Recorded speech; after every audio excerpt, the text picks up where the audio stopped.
It's become a crisis here on the Suncoast, the lack of affordable housing. Can we solve it, and if so, how? All this month, we are looking 20 years into the future. It is called Suncoast 2037.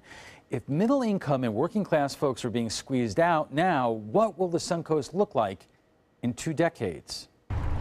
Once upon a time, in a place many call paradise because of the water, the sun, and the sand, they built and built and built and built and built.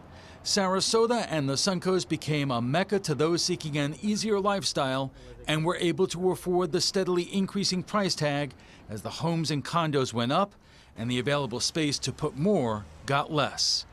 There's only one thing we forgot. While we're not building the service workforce housing, we're creating a demand, a greater demand for the need for that housing. Former County Commissioner John Thaxton's dad helped build the Kensington Park neighborhood, a community of starter homes priced for police officers, firefighters, and teachers.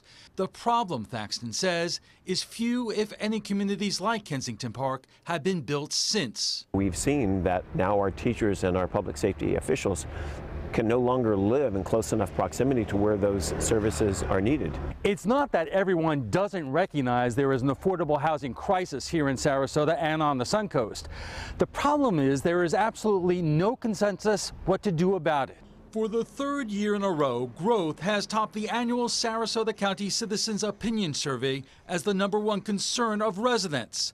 But members of the County Commission, the Sarasota City Council, and community activists are split about whether developers should be required to build more affordable housing. When you look 20 years into the future, are we going to be in a better place? Dan Lobeck is with Control Growth Now. It depends on what the politicians do.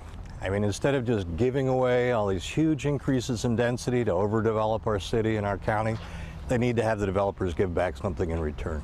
The pushback on that when you talk to developers is that you do that and they're not going to make money. It is not something that is going to create more housing. It's going to mean that they're going to turn back because the profit incentive is not there.